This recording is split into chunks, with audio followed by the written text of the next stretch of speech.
এই জন্য ইসলামী সমাজ এবং ইসলামী জীবন ব্যবস্থায় জবাবদিহিতা অনেক বেশি।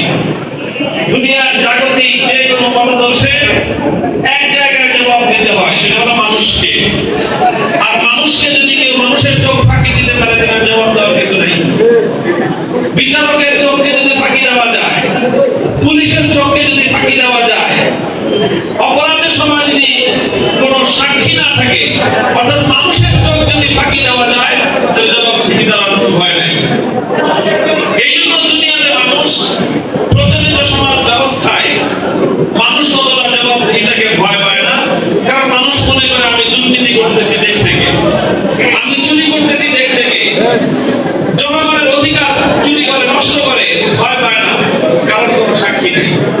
কিন্তু একজন মানুষ যদি প্রকৃত অর্থে ইসলামী চিন্তাধারায় সে অভ্যস্ত হয়, তাহলে সে মনে করবে মানুষের চোখকে আমি ফাঁকি দিতে পারবো, কিন্তু আমার আসল জবাবদিহিতা যে আল্লাহ রাব্বুল আলামিনের কাছে, সে আল্লাহর চোখকে ফাঁকি দেওয়া সম্ভব।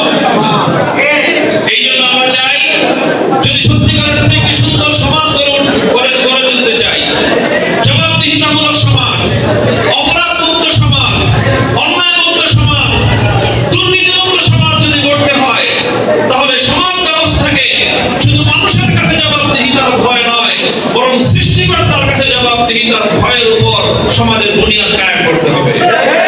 সেটাই হলো আমাদের সংগ্রাম, সেটাই হলো আমাদের আন্দোলন, সেটাই হলো আমাদের রাজনীতি, সেটাই হলো খেলাফতের রাজনীতি। সংগ্রামী সাথী বন্ধুগণ, বাংলাদেশে বিগত স্বৈরাচারী আমলে, ফ্যাসিবাদী আমলে, এই জন্য ইসলামী সমাজ ব্যবস্থা যেন এই এলাকায়, এই জমিনে ইসলামী রাজনীতি যেন শক্তিশালী হতে না পারে, ইসলামী রাজনীতির বিরুদ্ধে সবচেয়ে বেশি ষড়যন্ত্র পরিচালিত হয়েছে। আর তাই বিগত জুলাই বিপ্লবে,